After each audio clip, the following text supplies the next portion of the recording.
In this edition of 2020 Daily Trail Markers, this Tuesday, Democrats will hold their final presidential primary debate before the Iowa caucuses.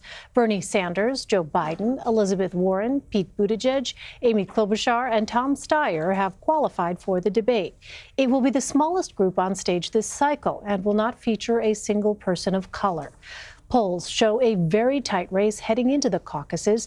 The most recent CBS News tally in Iowa shows Senator Sanders, former Vice President Biden, and former Mayor Buttigieg all tied at 23%. Other polls show slight differences, but the bottom line, the delegates are up for grabs.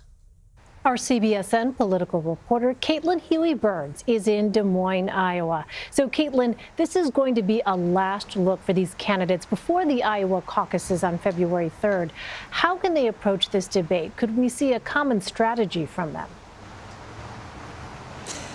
Right, just a few weeks to go before the Iowa caucuses, and whoever wins really is anybody's guess. Polling shows a really tight race here, and so you're seeing a lot of these campaigns kind of put away any sense of kumbaya and really start to go after each other. Three people that I'm looking at in particular tomorrow night: Elizabeth Warren versus Bernie Sanders, and Bernie Sanders versus Joe Biden. Today, there was a report from CNN that sources close to Elizabeth Warren said that in a meeting with Bernie Sanders in 2018, when the two talked about their potential presidential bids, these sources claim that Bernie Sanders told Elizabeth Warren that a woman could not win. Now, Bernie Sanders' campaign has been very aggressive in denying this, saying, of course, he thinks a woman could win and that he never said that.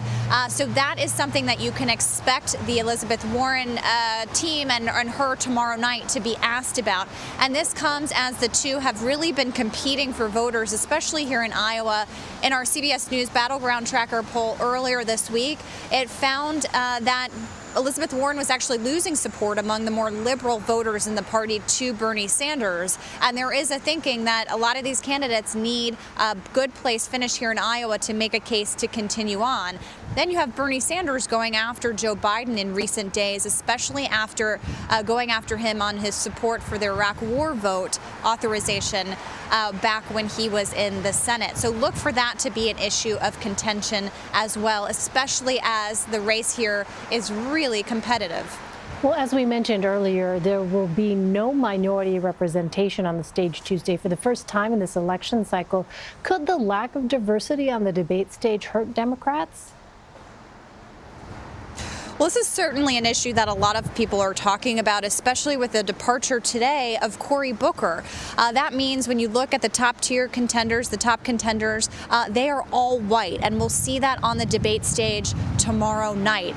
In Los Angeles last month, during that debate, Andrew Yang was on stage. He did not make the qualifications to make it here tomorrow night. So this is certainly something that campaigns have been asked about, that candidates have been asked about. And it does raise this question about what this means for a party that really billed itself in the beginning of this cycle as having the most diverse set of candidates ever in history. So this is something that I think candidates could be asked about. But it's also important to note that when you look at the polling, you see African-American voters going strongly supporting Joe Biden.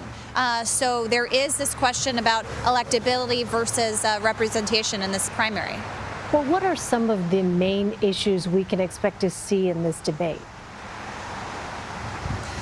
Well, I think this debate could be different from other debates because I think foreign policy could really take center stage. This comes, of course, after the news in Iran, and the president's actions there have really brought foreign policy into light in this race when it really hadn't been an issue before. Instead, healthcare and the economy and climate change had really been top concerns for voters. Now foreign policy is coming into view. It may not be a top concern for voters compared to those other items, but it is certainly something that people have been thinking about and that candidates have been talking about more often. So I think that could really set this debate apart from the others tomorrow.